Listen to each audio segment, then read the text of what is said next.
The radiator clanked 3 times before dying completely. Rowan pressed his palm against the metal, already cold, and pulled his hand back fast. The apartment had been losing heat for 2 days now, each hour colder than the last. He looked at Kai curled under both their blankets on the couch, small chest rising and falling in shallow breaths that came too quick even in sleep. 6 years old. Fever for 3 days. No insurance. No options. Rowan's phone buzzed against the counter. He grabbed it with fingers that wouldn't stop shaking, heart jumping the way it always did when a notification came through. Just a spam message about car insurance. He closed his eyes and counted to 10, the way his mama taught him before she passed. Today was his birthday. 24 years old. Lucien had promised he'd call today.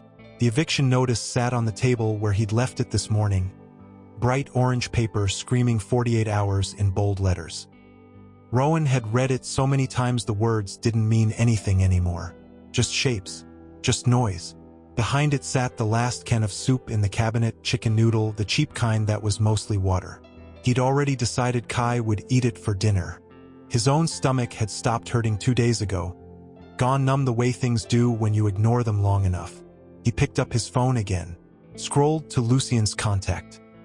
The number he'd memorized by heart, the one he'd called from 3 different phones over the past 2 months just to hear it ring. His thumb hovered over the call button. Hi viewers, kindly tell us where you're watching from and what time it is. One more try. That's what he told himself every time. Just one more. The call connected.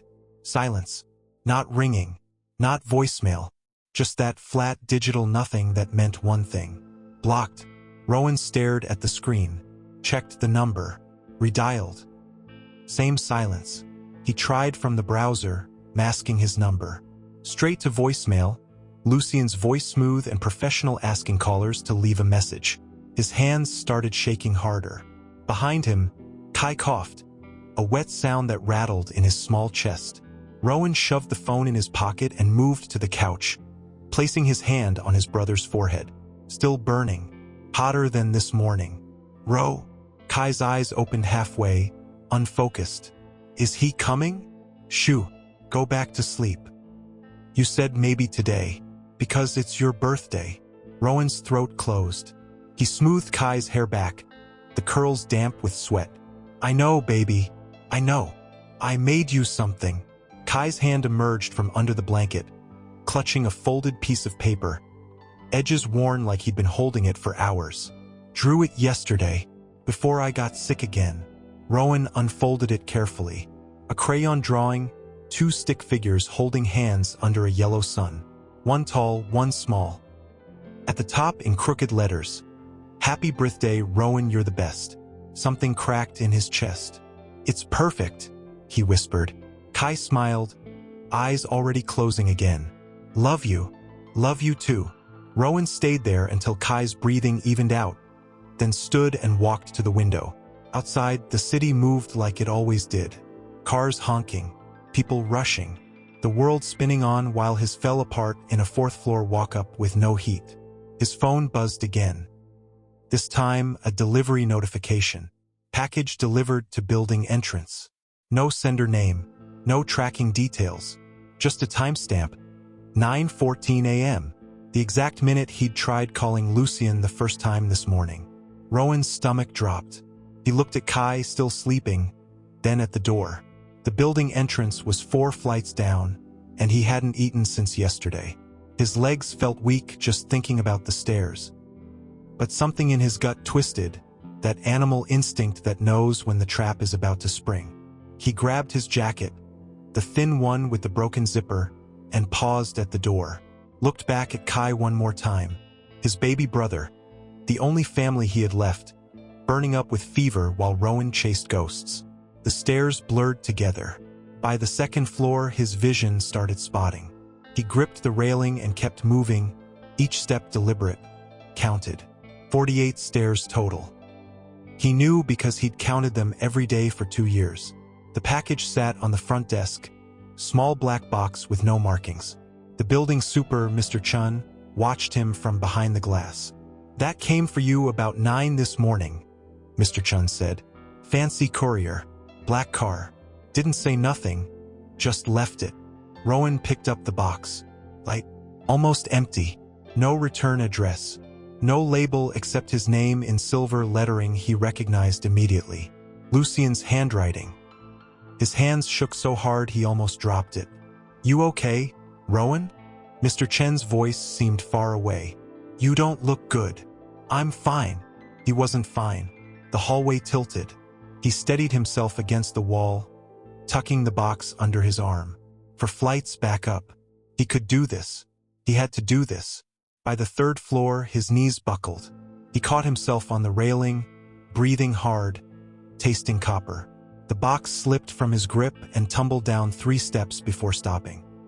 He stared at it, vision swimming, and something in his head whispered, just leave it. But he couldn't. He crawled down the 3 steps, grabbed the box, and pulled himself up using the railing. 2 more flights. Kai was waiting. Kai needed him. The apartment door had never looked so far away. He made it inside and collapsed against the closed door, sliding down until he hit the floor. The box landed beside him. Kai still slept on the couch, small and fragile under those blankets. Rowan's phone buzzed in his pocket. He pulled it out with numb fingers. A text from an unknown number. Just 4 words that made his blood ice over. Open it. Remember us. His hands trembled as he lifted the box lid. Inside, wrapped in black silk, sat a single item. A silver cufflink. The one Lucien wore the night they met. The one with the small dent on the edge where Rowan had accidentally knocked it against a glass. Laughing, back when laughter came easy. Back when promises felt real. Underneath it, a note in that same perfect handwriting. But the words on it made no sense. Made no sense at all. What did Lucien mean when he wrote those 3 words that changed everything? Rowan read the note 17 times before his brain would accept what it said. I'm sorry. That's it. 2 words. Nothing else. Sorry for what? Sorry for blocking him. Sorry for disappearing. Sorry for the promises that evaporated the second things got complicated. Sorry for 2 months of silence while Rowan sold everything he owned just to keep Kai fed. He crumpled the note in his fist and shoved it in his pocket with the cufflink. The box went in the trash. His hands still shook, but now it wasn't from hunger. Kai coughed again from the couch. That wet rattle that sounded worse every hour. Rowan checked the time on his phone. 2:15. The free clinic closed at 4. If he could get Kai there before closing, maybe someone would see them. Maybe. He counted the money in his wallet. $11.63. Bus fare was $2.50 each way. That left $6 for medicine if they'd even give him any without insurance. Kai barely woke up when Rowan bundled him in both their jackets. He felt lighter than last week, all sharp angles and burning skin. Rowan lifted him carefully, trying not to think about how easy it was, how wrong that felt. The bus stop was 2 blocks away. Might as well have been 2 miles. Halfway there, a woman crossed the street to avoid them. Rowan saw it happen, watched her eyes flick to Kai's flushed face, and then to Rowan's worn clothes before she changed direction. She pulled her own child closer like poverty was contagious. He kept walking. The bus arrived 10 minutes late. The driver's nose wrinkled when they climbed on. Kid sick. His hand hovered over the door control. He's fine. Just tired. Can't have sick kids on the bus. Health code. Rowan's jaw clenched. He needs a doctor. The clinic closes in an hour. Not my problem. But the driver's hand moved away from the door control. Sit in the back. They sat in the back. Kai's head rested against Rowan's shoulder, his small body radiating heat through all those layers. Outside the window, the city rolled past. Coffee shops where single drinks cost more than Rowan spent on food in a week. Boutiques with window displays he'd helped set up once. Back when Lucien still wanted him seen in public. Back when. His mind kept circling back to that night. The charity gala where Rowan had been hired to clear tables. How Lucien noticed him. How simple it seemed at first. Just kindness. Just conversation. Just a powerful alpha who looked at him like he mattered. The scent blockers Rowan wore every day hadn't worked that night. His heat suppressants were cheap, unreliable. Lucian had noticed immediately, pulled him aside somewhere private, asked permission for everything. And Rowan, stupid and hopeful and so damn tired of being invisible, said yes. He thought that meant something. The clinic waiting room was packed. Rowan took a number, 97, and looked at the display showing they were on 62. Kai dozed against his chest while they waited. An hour passed, then another. The display moved to 71. His phone showed 3:47, 13 minutes until closing. "Excuse me." Rowan approached the desk, keeping his voice low, respectful. "My brother's been waiting 2 hours. He has a fever.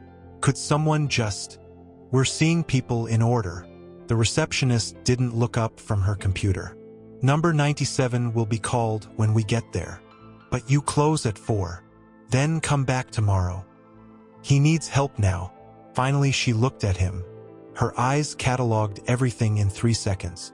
His worn jacket, Kai's flushed face, the desperation Rowan couldn't quite hide.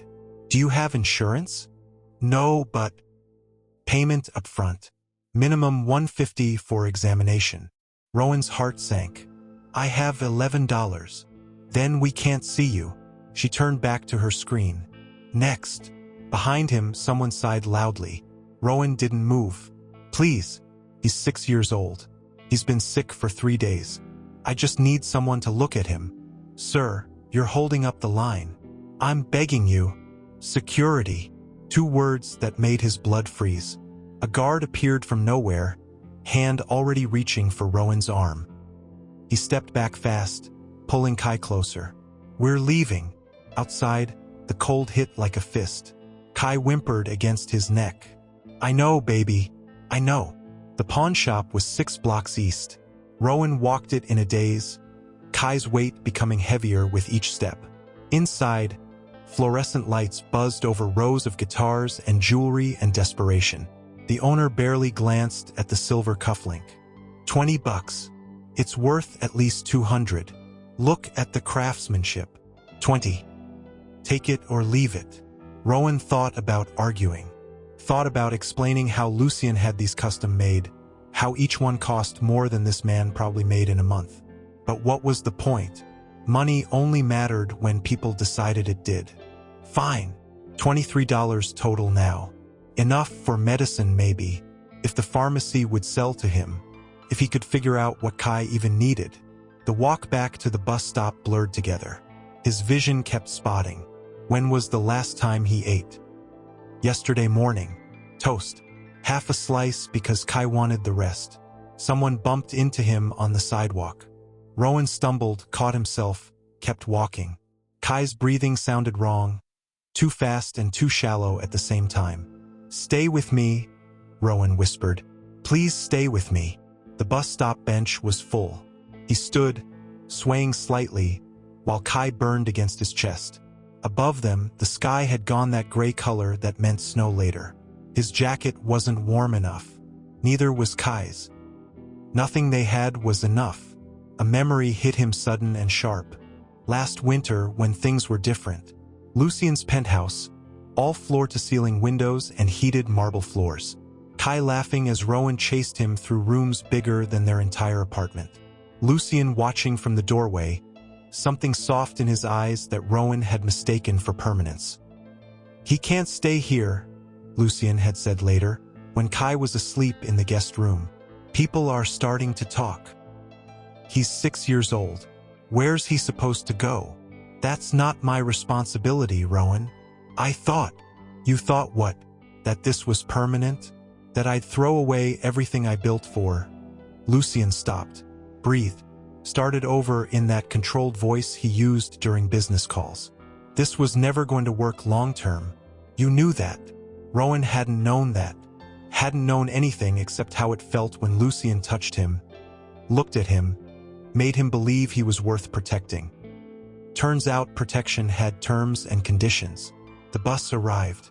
Rowan climbed on, paid the fare with shaking hands. This time the driver didn't say anything, just looked away fast when he saw Kai's face. Halfway home, Kai's eyes opened.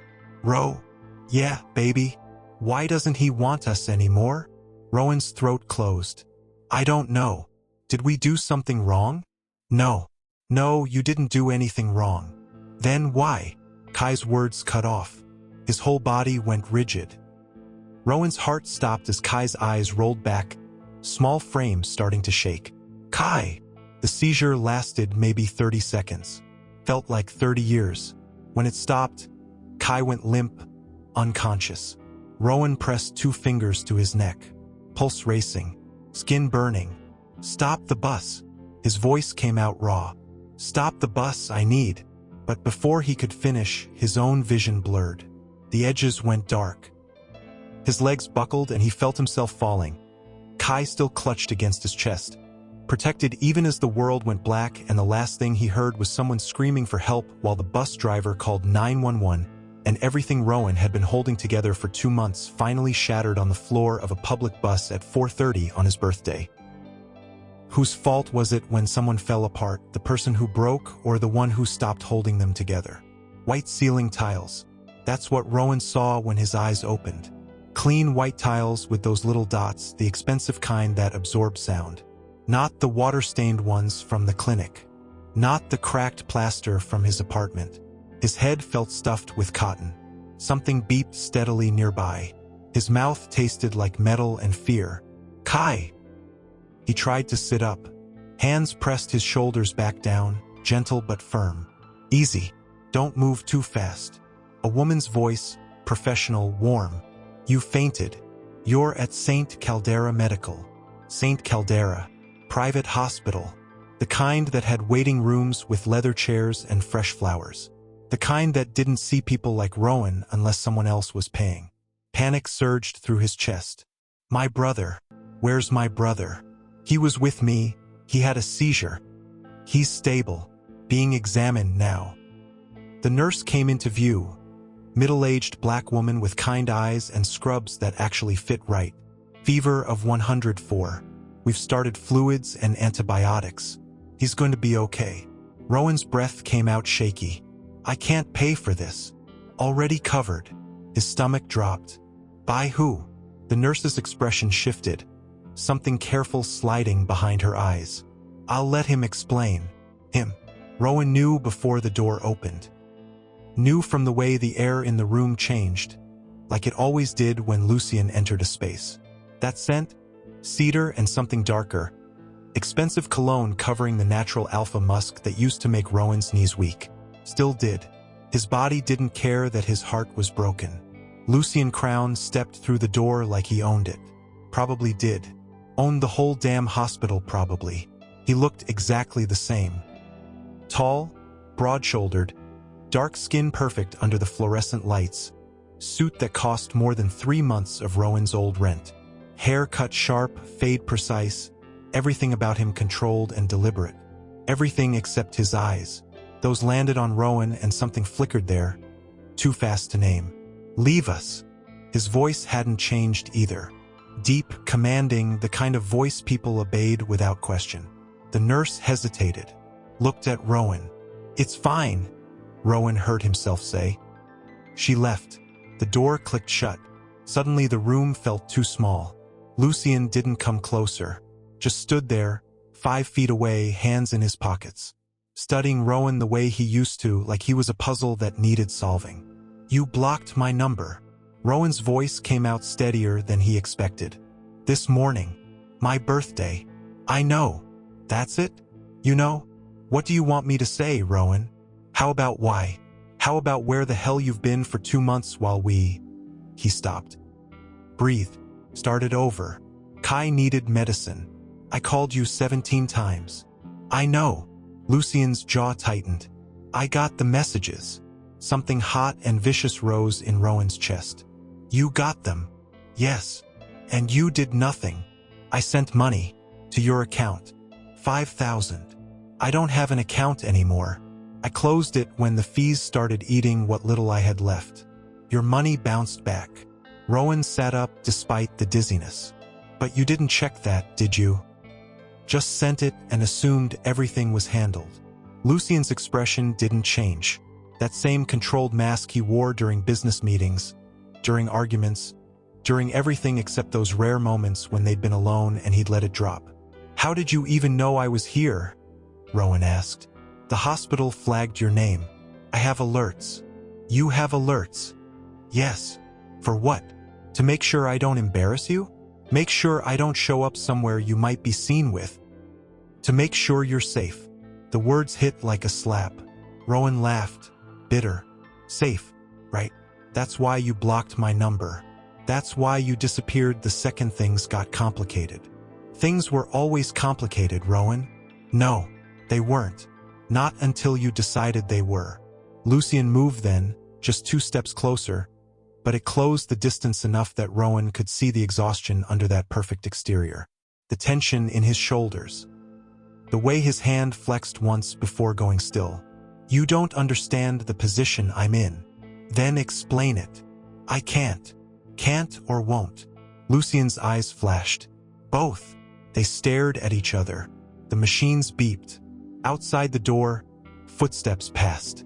The world kept moving while they stood frozen in this room, in this moment, in this thing between them that had never had a name. Rowan broke first, looked away. "I need to see Kai. He's sleeping. The doctor said." "I don't care what the doctor said. He's my brother. I need to see him." Something shifted in Lucien's expression. He nodded once, reached for the door. His hand brushed Rowan's arm as he moved past, just his fingers grazing the fabric of that worn jacket. Rowan's breath caught. He hated that it did. Hated that his body still remembered, still responded, still wanted despite everything. Lucien froze. His hand lingered there, not quite touching, not quite pulling away. "I never meant." He stopped. His throat worked. "The cufflink. You got it." "Yeah." "The note." "Yeah. That's all I could give you right now. I'm sorry it's not." Lucien's fingers pressed down, just slightly, just enough that Rowan felt the warmth through the thin fabric. "I'm sorry it's not enough. It's not." "I know." Lucien pulled away, opened the door, led Rowan down a hallway that smelled like antiseptic and money, past rooms with closed doors and nurses who nodded respectfully at Lucien like he was someone important. He was someone important, just not to Rowan. Not anymore. Kai looked so small in the hospital bed. Tubes in his arm, oxygen in his nose, monitors tracking every breath. But his color looked better. His breathing sounded easier. Rowan sank into the chair beside the bed and took Kai's hand, careful of the 4. "Hey, baby," he whispered. Kai didn't wake up, just kept sleeping peaceful for the first time in days. Behind him, Lucien stood in the doorway, watching, always watching. "He trusts you," Lucien said quietly. "He shouldn't, but he does." Rowan didn't turn around. "Why shouldn't he?" "Because I'm not good for either of you. I never was." "Then why are you here?" Silence. Long enough that Rowan almost turned to check if Lucien had left. But then he heard it. A breath. Shaky. Uncontrolled. "Because I can't stay away." Rowan's hand tightened on Kai's. "You managed fine for 2 months. That wasn't fine. That was..." Lucien stopped. When he spoke again, his voice was different. "Rob, do you know what it took to block that number? To ignore those messages? To act like you didn't?" He didn't finish. Rowan finally turned. Lucien's mask had cracked. Just a hairline fracture, but it was there. In the way his shoulders hunched slightly. The way his hand gripped the doorframe. The way he looked at Rowan like he was drowning and didn't know how to ask for help. "Then why did you?" Rowan asked. "Because..." A phone buzzed. Lucien pulled it from his pocket, glanced at the screen. That mask slammed back into place, perfect and impenetrable.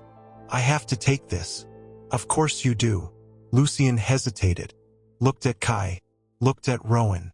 Something passed across his face that might have been regret. "Stay here tonight, both of you. The room's paid for. Everything's paid for." "I don't want your money." "I know, but Kai needs medical care. Don't let your pride hurt him." The words landed like a punch. Because Lucien was right. Because Rowan's pride had been keeping them in that freezing apartment. Refusing help. refusing to admit he couldn't do this alone. "I'll be back," Lucian said. He left. Rowan sat there holding Kai's hand, staring at the door, wondering which would kill him faster, accepting Lucian's help or refusing it. Outside in the hallway, a voice rose in greeting. Another man, deeper voice, laughing at something. Then Lucian's response, cold and professional. "Yes, I blocked it this morning. No, he doesn't need to know why yet." The words carried through the partially open door. Rowan's blood iced over. Need to know why yet? What the hell did that mean? Morning came too bright through hospital windows. Rowan woke in the chair beside Kai's bed. Neck stiff, stomach empty, mind racing with everything he'd overheard. He doesn't need to know why yet. Like there was a reason, plan, something Rowan wasn't supposed to understand. Kai stirred awake slow, blinking against the light. His fever had broken sometime during the night. Color had returned to his face, making him look less like a ghost and more like a kid again. "Ro," his voice came out scratchy. "Hey, baby, how you feeling?" "Tired." "Where are we?" "Hospital. You had a seizure yesterday. Remember?" Kai's forehead scrunched. "A little. Everything's fuzzy." His eyes widened. "Is he here? Did he come?" Rowan's chest tightened. "Yeah, he came. I knew it." Kai smiled, bright and trusting. "I knew he wouldn't forget us." The words twisted like a knife. Rowan opened his mouth to correct him, to explain that showing up once didn't erase 2 months of silence. But the door opened before he could. A nurse came in, different from last night, younger, blonde, smile professional but distant. "Good morning. How's our patient?" "Better," Rowan said. She checked Kai's vitals, noting numbers on a tablet. Everything about her movements screamed routine until her eyes flicked to Rowan. Something shifted there. Recognition, maybe, or judgment. "Mr. Crown left instructions you're to have breakfast brought up. Anything you want from the menu. We're fine." He was very specific. "I said we're fine." Her smile thinned. "Of course. Dr. Okafor will be by within the hour to check discharge options." She left. Rowan's hands curled into fists against his thighs. This was what Lucian did. Swept in, fixed things with money, made everyone grateful while Rowan sat there feeling like a charity case. "Why are you mad?" Kai asked. "I'm not mad. You look mad. Your jaw does that thing." Rowan forced himself to relax. "Just tired." "He's trying to help, Ro. He sent us here. He made sure I got medicine." "I know. Then why?" "Because help costs something, Kai. It always does." Kai went quiet, picking at the hospital blanket. Outside in the hallway, voices rose and fell. Footsteps passed. The world moving forward while they sat suspended in this expensive room, eating expensive care, racking up debt Rowan would never be able to repay. Unless that was the point. His phone buzzed. Text from unknown number. "Car waiting downstairs when you're ready. We'll take you wherever you need to go." Hell, no signature needed. Rowan would recognize that formal tone anywhere. He typed back, "We'll take the bus." 3 dots appeared, disappeared, appeared again. Rowan, just his name, but loaded with everything Lucian couldn't say in public. The bus, Lucian. "We're not your responsibility, remember?" This time the response came fast. "You're both staying at my place until Kai's fully recovered. Non-negotiable." Rowan's jaw clenched. Everything's negotiable. "Not this. Car leaves in 30 minutes. Be in it." He almost threw the phone. Instead he shoved it in his pocket and stood, pacing the small room. Kai watched him with those big eyes that saw too much. "We're leaving," Rowan said. "Leaving where?" "Somewhere safe. Just for a few days." "His place." Rowan didn't answer. Didn't need to. Kai's smile said he already knew. 28 minutes later, they stood in the hospital lobby. Rowan had changed back into his worn clothes, the ones that smelled like their cold apartment. Kai wore the same too-thin jacket. They looked exactly like what they were. 2 people who didn't belong in a place this nice.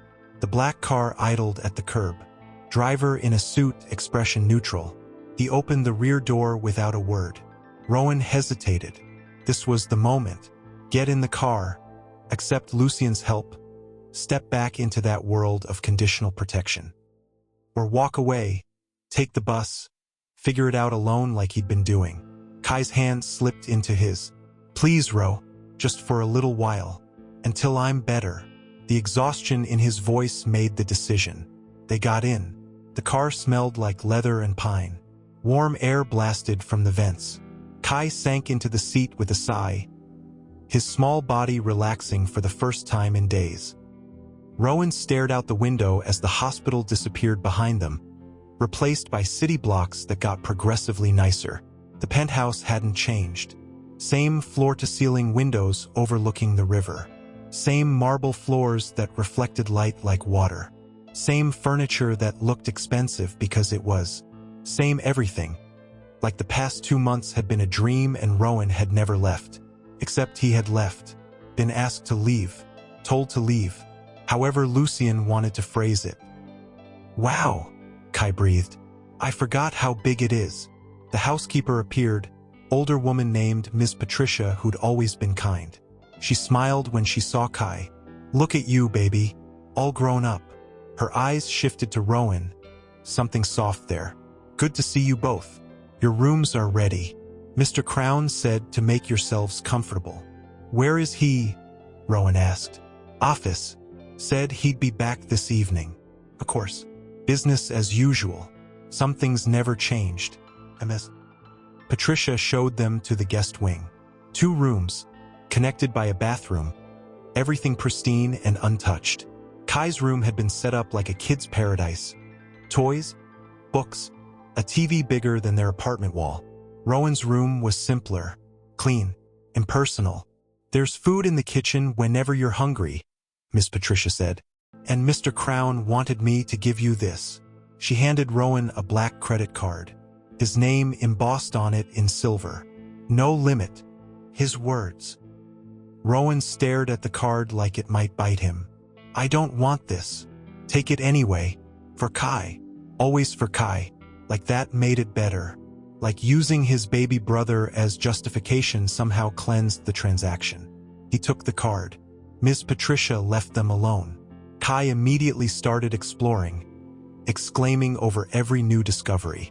Rowan stood in the center of his assigned room, surrounded by luxury, feeling more trapped than he ever had in their freezing apartment.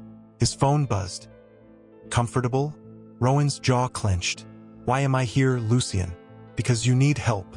I needed help 2 months ago. You weren't interested. The dots appeared, disappeared, appeared again, stopped. Rowan waited. 5 minutes passed. Nothing. He was about to put the phone down when it finally came through. I made a mistake.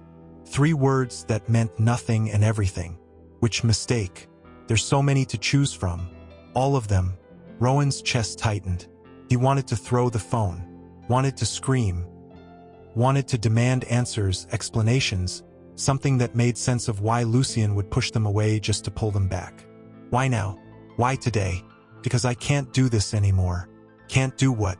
Pretend you don't matter. The words hit like a physical blow. Rowan sat on the bed, staring at his phone, reading those 4 words over and over. You did fine for 2 months, he typed. No, I didn't. Before Rowan could respond, voices rose from the main room. Male. Unfamiliar. He stood, moving to the door. Told you this was a bad idea, someone was saying. Bringing them here. People are already talking. Let them talk. Lucien's voice, sharp. You can't afford that right now. Not with the merger pending. Not with everything at stake.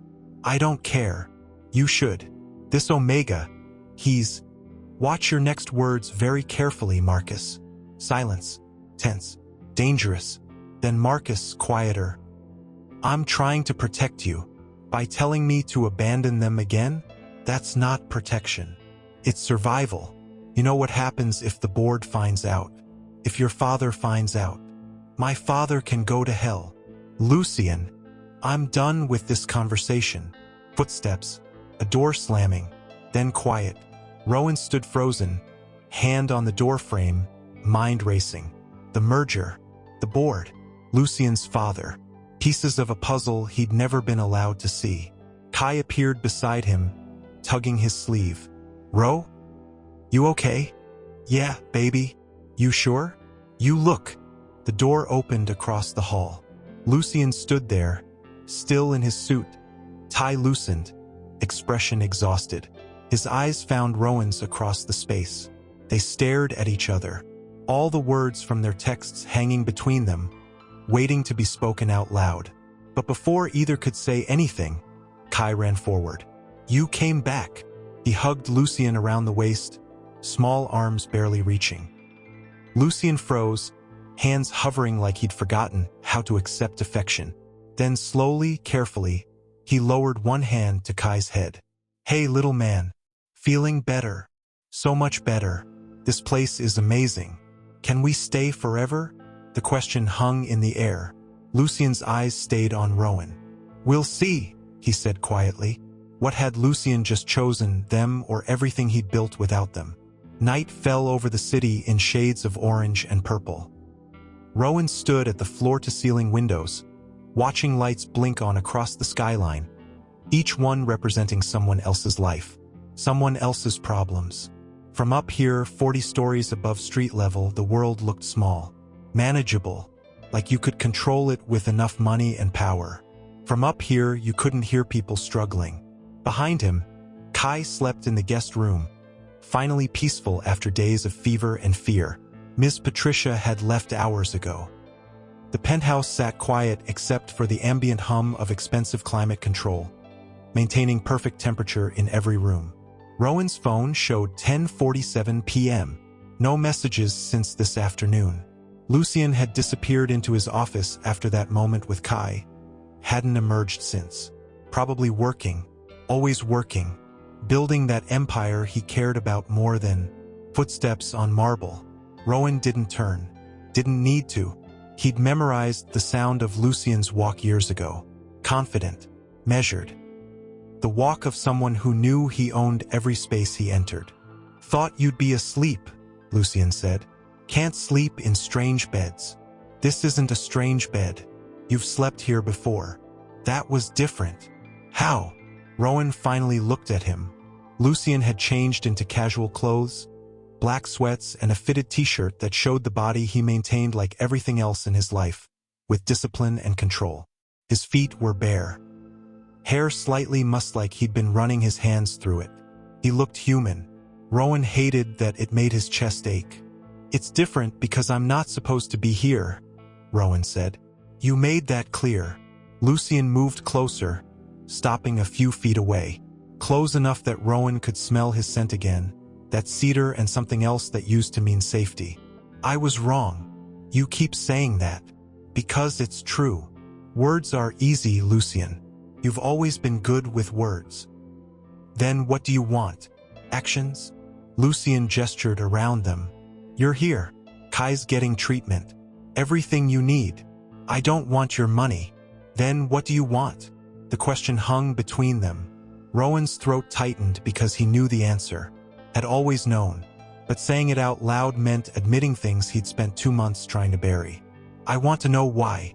His voice came out quieter than intended. Why you cared one day and didn't the next. Why you made promises you had no intention of keeping. Why you blocked my number on my birthday like I was spam. Lucien flinched. Actually flinched. It was brief, but Rowan saw it. I was trying to protect you. From what? From me. From my world. From... Lucien stopped. His jaw worked. You don't understand what you're asking. Then explain it to me. You keep saying I don't understand, but you never explain. Just make decisions for both of us like I don't get a choice. You don't. The words came out sharp. Not in this. Not when. He cut himself off, turning toward the windows. His shoulders were rigid, hands clenched at his sides. Rowan watched him fight for control, watched that mask try to slam back into place. My father owns 40% of Crown Logistics, Lucien said finally. The board owns another 35. I have 25. We're in the middle of a merger that would make us the largest private security and shipping company in the country. worth billions. I know all this. Then you know what's at stake. What I stand to lose if what? If people find out about me? About us? Rowan's voice hardened. Say it, Lucian. Say what I actually am to you. Lucian spun around. You're everything. The words hit like thunder. Rowan stepped back. Don't. His voice shook. Don't say things like that when you spent 2 months acting like I was nothing. I had to. The board was already asking questions. My father started making threats. If they found out about you, about Kai, they'd... Lucian's hands curled into fists. They'd destroy you, both of you, to get to me. So you destroyed us first. I was trying to keep you safe. By abandoning us? By blocking my number? By ignoring every message while Kai got sicker and I sold everything we had just to eat. I sent money. I don't want your money. Rowan's voice rose. I wanted you. I needed you. And you chose them. Chose your empire. Chose everything. Touch them and I destroy you. You think I'm afraid of your little folder? Your evidence. Laughter, cold and amused. I've been in this business for 40 years. You think you're the first person who tried to threaten me. I'm not threatening. I'm promising. Then do it. Release everything. Burn it all down. Footsteps getting closer to the bedroom wing. But understand, the second you do, I make one phone call. And your Omega disappears. Not killed. That's too clean. Just gone. Sold to someone who'll appreciate him properly. Rowan stopped breathing. You're bluffing, Lucian said. Am I? Test me. Silence. Rowan counted his heartbeats. 10, 15, 20. Then Lucian's voice, different now. Broken. What do you want? Smart boy. I want you at the office in 1 hour. We're signing the merger papers. You're transferring 40% of your shares to me. And you're making a public statement about your commitment to family values. Pause. The traditional kind. And if I refuse? Then I take them now. Your choice, son. Your empire or your weakness. You have 1 minute to decide. Rowan's chest tightened. This was it. The moment Lucian had been avoiding. Choose the company he'd built, the legacy that defined him, or choose 2 people who'd brought nothing but complications into his perfect life. They both knew what the smart choice was. The bedroom door opened. Lucian stood there, still in last night's clothes, hair disheveled, eyes wild. He looked past Rowan to where his father stood in the hallway, suit perfect, expression calm. Dad, Lucian said quietly, there's something you should know. What's that? I already released the files. Sent them to the SEC, the FBI, and every major news outlet. Lucian pulled out his phone, showed the screen. Timestamped 6:32 a.m. 15 minutes ago. The Elder Crown's expression didn't change. You're lying. Check your phone. For the first time, something flickered across the old man's face. He pulled out his phone, scrolled. His jaw tightened. You just destroyed everything we built. No, I destroyed everything you built on lies. Lucian stepped forward. And now you're going to leave. You're going to walk out that door. And you're never coming near them again. Or what? Or I testify, personally, put you in prison myself. They stared at each other, father and son. 2 alphas who'd forgotten what power actually cost. The Elder Crown smiled. Cold. Final. You chose an Omega over your birthright. Over billions. Over everything I taught you. He shook his head. You're weak. Just like your mother. He turned to leave, then paused at the door. Enjoy your poverty, son. You'll be begging me to take you back within a month. The door closed. Silence crashed through the penthouse. Lucian stood frozen, phone still in his hand, watching the space where his father had been. His shoulders shook once, twice. Then he turned. His eyes found Rowan's. I need you to pack, he said. Everything you want to keep. We have maybe 6 hours before the bank freezes my accounts. Rowan couldn't speak, couldn't move. Lucian had just sacrificed everything. For them. Lucian, don't. His voice cracked. Don't say I made a mistake. Don't tell me I should have chosen differently.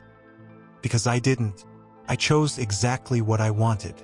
He crossed the space between them, pulled Rowan close, held on like he was drowning.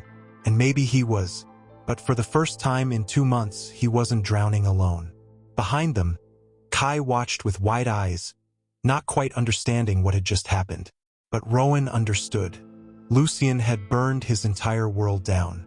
The question was, could they build something better from the ashes? The news broke at 9:15 a.m. Rowan watched it happen from the window of a mid-range hotel 6 blocks from the penthouse. Not luxury, not poverty, just middle ground, paid for with the last credit card that hadn't been frozen yet. Every channel showed the same thing. Crown Logistics CEO exposes father's decades of fraud. Documents scrolling past. Photos of the elder Crown being escorted from his office. Stock prices plummeting in real time. Billions evaporating. Lucien sat on the bed behind him, silent. He'd been silent since they left the penthouse. Just packed 3 bags, clothes, documents Kai stuffed bare, and walked out of 40 stories of glass and marble without looking back. Kai was in the bathroom, taking the longest shower of his life. The kid had discovered water pressure that actually worked. Small victories. Your phone's been ringing, Rowan said quietly. I know. You should answer it. Why? Because they might need. They don't need me. They need someone to blame. Lucien's voice was flat, empty. Let them call. Let them threaten. Let them do whatever they're going to do. I'm done. Rowan turned, studied the man who'd lost everything, who sat on a hotel bed with sheets that weren't Egyptian cotton, in a room that smelled like industrial cleaner, wearing yesterday's clothes. He looked smaller somehow, more human. Do you regret it? Rowan asked. Lucien looked up. His eyes were bloodshot but clear. No, even knowing what it cost? Especially knowing what it cost. He stood, crossed to the window, stood beside Rowan, shoulder to shoulder. I spent my entire life building something my father wanted, becoming someone he'd approve of. And you know what I realized this morning? What? I hated every second of it. Outside, the city moved. Buses and taxis and people rushing to jobs they tolerated. The world spinning on, indifferent to corporate collapse. What happens now? Rowan asked. I don't know. Lucien's hand found his, fingers threading together. I've never not known. Never didn't have a plan.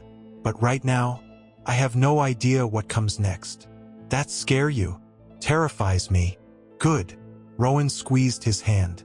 Welcome to how normal people live. Lucien laughed. Actually laughed. It sounded broken and real and nothing like the controlled responses Rowan remembered. I have about 40,000 in cash, Lucien said. Everything else is frozen pending investigation.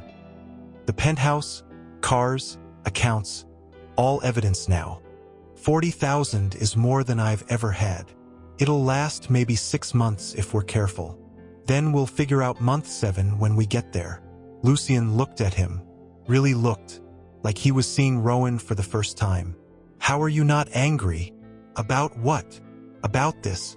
About losing the security, the money, everything I promised you. Rowan turned to face him fully. You never promised me money, Lucien. You promised you'd stay. You promised you wouldn't run. He cupped Lucien's face. And for the first time since I met you, you're actually keeping that promise. Something broke in Lucien's expression. His forehead dropped against Rowan's shoulder. His breath came shaky. I don't know how to be poor, he whispered. Lucky for you, I'm an expert. Rowan, we'll figure it out. Together. That's what people do when they actually give a damn about each other. Kai emerged from the bathroom, hair dripping, wearing clean clothes for the first time in days. He looked between them, reading the room the way kids do. Are we okay? He asked. Rowan smiled. Yeah, baby, we're okay. Even without the fancy place? Especially without it. Kai nodded, accepting this. Can we get pizza? Real pizza, not the frozen kind. Lucien straightened, wiping his eyes quickly. Yeah, we can get pizza. And watch TV? Whatever you want." Kai grinned and launched himself at Lucien, hugging him around the waist. Lucien froze for just a second before his arms came around the kid, holding him close. Over Kai's head, his eyes met Rowan's. They said everything words couldn't. "I'm sorry. I'm scared. I'm here. I'm staying." Rowan nodded. They ordered pizza, watched cartoons, pretended the world outside wasn't imploding. And for a few hours, in a hotel room that cost $90 a night, they were just three people figuring out how to be a family. But outside, in downtown offices and boardrooms, Lucien's father was making calls. And men with money don't lose quietly. They lose violently. By midnight, the first threat arrived. A text from an unknown number. "Enjoy your poverty. But understand this isn't over. You took everything from me. I'll return the favor, starting with what you love most." Lucien deleted it, but he didn't sleep. And in the bed beside him, neither did Rowan. Because they both knew the same thing. The real war hadn't started yet. 3 weeks passed like living underwater. Everything moved slower, quieter. Rowan found work at a diner 6 blocks from their new apartment. 1 bedroom, 4th floor walk-up, radiator that actually worked. Lucien took a job at a shipping warehouse. Grunt work that left his hands calloused and his pride somewhere on the floor. Kai started school. Real school with a nurse and a cafeteria and kids who didn't know his brother used to date a billionaire. They were surviving, but survival and living aren't the same thing. Rowan noticed the changes in Lucien. How he'd stare at his phone like expecting calls that never came. How he'd wake at 3 a.m. and pace the tiny living room. How he'd flinch every time sirens passed. "Talk to me," Rowan said one night, finding Lucien on the fire escape. "Nothing to talk about. Liar." Lucien's jaw tightened. Below them, the city hummed. Different view from the penthouse. Down here, you could hear people living, arguments through thin walls, music from passing cars, life happening loudly. "I got a call today," Lucien said finally. "From Marcus, my old VP. What did he want?" "To warn me. My father's been asking questions. About where we are, who we talk to, what we do." Rowan's stomach tightened. "He's looking for us. He's looking for leverage." Lucien's hands gripped the railing. The investigation's closing in. FBI seized half his assets. They're building a case. And when men like him feel cornered, they lash out. "Yeah." Silence settled between them. A police car passed below, lights flashing. "Maybe we should move," Rowan said. "Different city, different state." Running doesn't stop him, just delays the inevitable. "Then what do we do?" Lucien looked at him. "We wait, we stay alert. And we trust that the system actually works." "You don't believe that?" "No, but I'm trying to." Rowan moved closer, wrapped his arms around Lucien from behind, felt the tension in his body, the fear he wouldn't voice. "I'm scared too," Rowan whispered. "I know, but I'd rather be scared with you than safe without you." Lucien's hands covered his, held tight. Inside the apartment, Kai called out, "Ro, can you help with my homework? Real life, normal problems." The kind that felt like luxury after everything. They went inside. But that night, while Rowan slept and Kai dreamed, Lucien sat at their second-hand table and wrote letters. To lawyers, to investigators, to anyone who might listen. Because waiting wasn't enough, and trust had limits. 2 days later, the breakthrough came. An FBI agent showed up at the warehouse during Lucien's shift. Young woman, professional, carrying a folder that looked significant. "Mr. Crown? I'm Agent Reeves. We need to talk about your father." They talked in her car. She showed him evidence, transactions, communications, a web of corruption that went back 30 years. And at the center of it all, connections to trafficking rings. "We're building a RICO case," she said. "But we need testimony. Someone who saw the operation from inside." "I'll testify. It'll be dangerous. He'll know you're cooperating." "I don't care." Agent Reeves studied him. "Why are you really doing this? Most people in your position try to distance themselves, protect their assets. I don't have assets anymore, just people I love. Lucien looked her in the eye, and he threatened them. So yeah, I'll testify. I'll tell you everything. Whatever it takes to put him away. She nodded. We'll need to move fast. Grand jury convenes in 2 weeks. I'll be there, he told Rowan that night after Kai went to bed. Rowan listened, processed, then asked the only question that mattered. What does this mean for us? It means for 2 weeks we lay low. Then I testify. Then we wait for the trial. How long? 6 months. Maybe more. And if he's acquitted?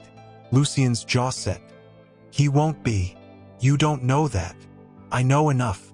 The evidence is solid. My testimony will seal it. Rowan wanted to believe him. Wanted to trust that justice actually worked. But he'd seen too much. Lived through too much. What if something goes wrong? He asked quietly. Lucien pulled him close. Then we handle it. Together. Like everything else. They held each other in the dark. And tried to believe that truth was stronger than money. But in a penthouse across town, surrounded by lawyers and loyalists, the elder crown received news of his son's cooperation. He didn't rage, didn't threaten. He smiled and made one phone call to a man who specialized in making problems disappear. The attack came on a Tuesday. Rowan was walking home from his shift, groceries in hand, thinking about what to make for dinner. The street was busy enough. People heading home, traffic steady, the kind of urban anonymity that felt safe. He didn't see the car until it was too late. It mounted the curb fast.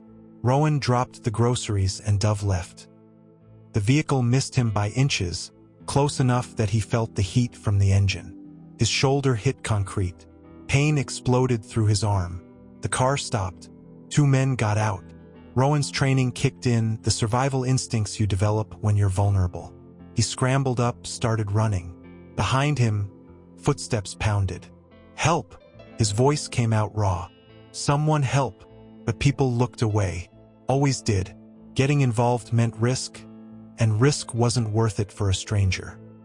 A hand grabbed his jacket.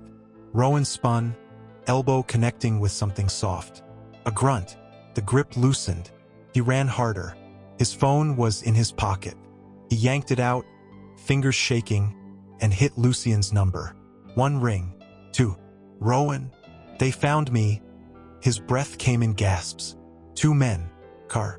I'm running. Where are you? 15 and Morrison. A body slammed into him from behind. The phone flew from his hand, skittering across pavement. Rowan went down hard, tasting blood. Got him, someone said. Bring the car. Rowan fought, kicked, screamed, but hands grabbed his arms, wrenching them back. Something sharp pricked his neck. The world blurred. No, no, no, no. Kai. His tongue felt thick. Tell Kai. Everything went dark. He woke in a basement. Concrete walls. Single light bulb. Hands zip-tied behind his back. His head pounded. His arm throbbed where he'd hit the ground. Across the room, a man sat in a folding chair. Older. Well-dressed. Reading something on his phone. Not the elder crown. Someone else. Someone hired. You're awake, the man said without looking up. Good. This works better when you're conscious. Rowan's throat was dry. What do you want? Nothing from you. You're just leverage. He finally looked at Rowan. Your boyfriend testifies tomorrow. Grand jury. We're going to make sure he doesn't. He'll still testify. Even if you kill you? Maybe. But what about the kid? Rowan's blood iced over. The man smiled. We know where he is, what school he goes to, what time he gets picked up. Easy target. Touch him and what? You'll do what, exactly? The man stood. You're tied up in a basement. Your alpha's probably losing his mind trying to find you. And in about 6 hours, I'm going to call him with a simple choice: withdraw his testimony, or we send him pieces of you. Starting small. Rowan's heart hammered. His mind raced. The zip ties were tight. The door was locked. No windows. No escape. Think. He won't withdraw, Rowan said. You don't know him.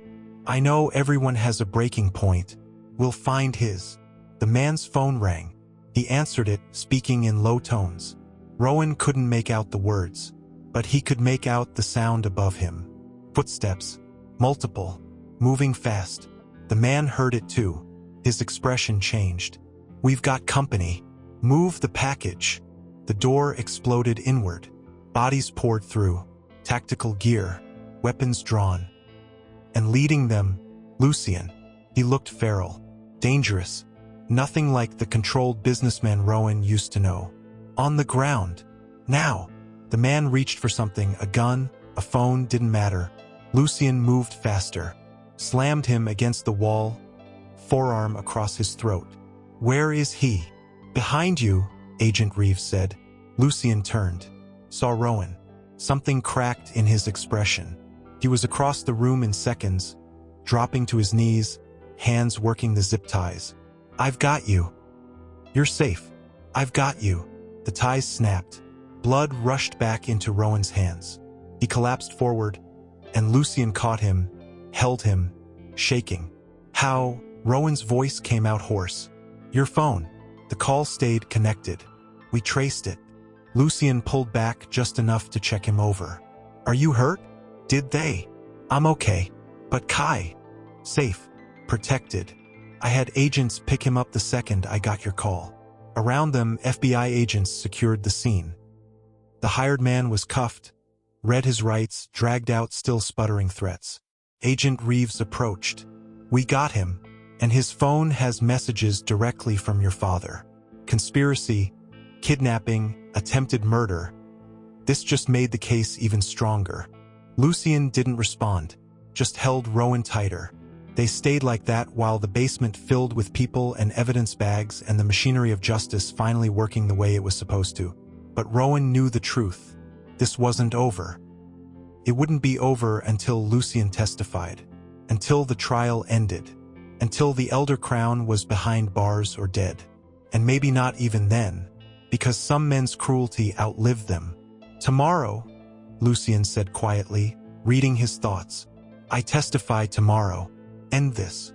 Rowan nodded against his chest. Tomorrow they'd face the monster. Tonight they'd just breathe. The grand jury testimony took 4 hours. Rowan watched from the waiting room, Kai beside him coloring in a book Agent Reeves had brought. Through the glass, he could see Lucian's silhouette, standing, gesturing, answering questions, burning down his father's empire one truth at a time. At 3:47 p.m., the doors opened. Lucian emerged, looking exhausted but steady. He met Rowan's eyes across the room. It was done. Agent Reeves approached. The jury voted to indict. 12 counts including racketeering, fraud, conspiracy to commit kidnapping. Your father will be arrested within the hour. Lucian nodded. Thank you. You did the right thing. I did the only thing. They left through a side exit, security escort to a safe house for the next few days. Just protocol. Just caution. But Rowan noticed how Lucian kept checking over his shoulder. How his hand stayed on Rowan's back. How he held Kai's hand too tight. At the safe house, a modest 2-bedroom in the suburbs, they finally breathed. Kai fell asleep early. Exhausted from stress, he was too young to fully understand. Rowan and Lucian sat on the back porch, watching the sun set over a neighborhood that looked nothing like the penthouse view. What happens now? Rowan asked. Trial. 6 to 8 months. I'll have to testify again. And after?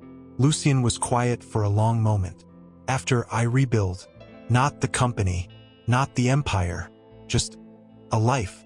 Whatever that looks like. You know what it looks like to me? What? Mornings with Kai. Work that actually matters. Coming home to people who give a damn. Rowan leaned against him. Normal things. Boring things. Sounds perfect. They sat in comfortable silence. Inside, a phone rang, Agent Reeves with an update. The Elder Crown had been arrested. Denied bail. The machine was working. Justice slow but real.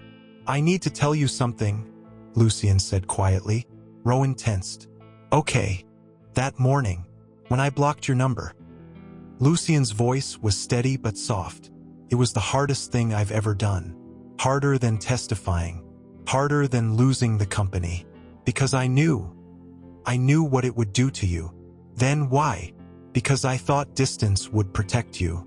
Thought if he believed I'd cut ties, he'd leave you alone. Lucien turned to face him. I was wrong. I've been wrong about a lot of things. But the biggest mistake was thinking I could protect you by pushing you away. Rowan's throat tightened. You can't protect me from everything. I know, but I can stand beside you when the world tries to break us. And I can promise, actually promise, that I won't run again. Even when it's hard? Especially when it's hard. They kissed then. Soft, real, tasting like second chances and hard-won truth. When they pulled apart, Lucien rested his forehead against Rowan's. I love you, he said. I should have said it months ago. Should have said it the first time I felt it. But I'm saying it now. I love you. I love Kai. And I'm not going anywhere. Rowan's eyes burned. I love you too. Even when I hated you. Even when you broke my heart. I never stopped. I know. I felt it every time I ignored your calls. They held each other as the sun finished setting. As the world turned and the future stretched out uncertain but together. Inside, Kai stirred awake. Called for Rowan. Real life. Normal problems. The kind worth fighting for. 6 months later, the trial ended on a Tuesday. Guilty on all counts. 40 years to life. The elder Crown showed no emotion as they led him away. Just looked at his son once. A look that carried years of disappointment and rage and something that might have been regret. Lucien looked back and felt nothing. Outside the courthouse, reporters swarmed. Lucien ignored them, walking straight to where Rowan waited with Kai. They dressed up for the verdict. Rowan in a thrift store suit, Kai in a tie he couldn't stop adjusting. It's over, Lucien said. Rowan nodded. It's over. They went home. Not to a penthouse. Not to a hotel.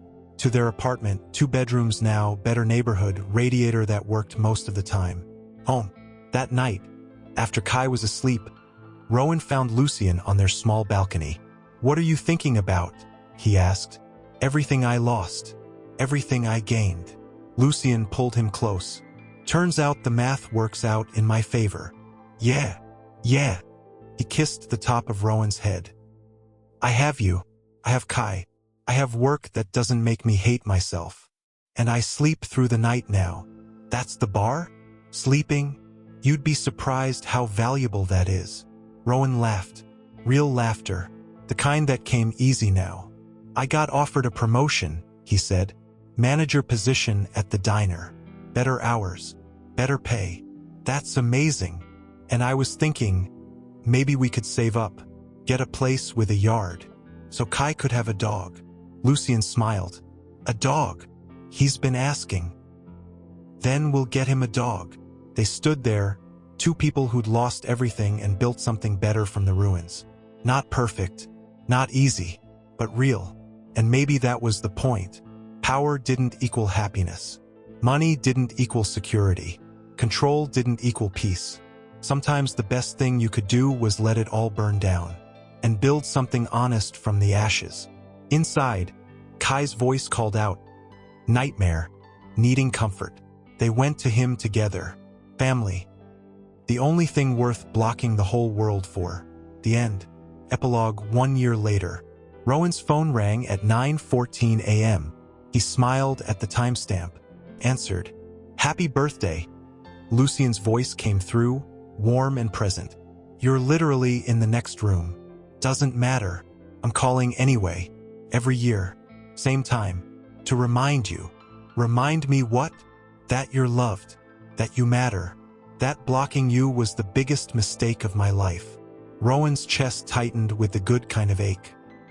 I love you too, he said. Come outside. I have something for you.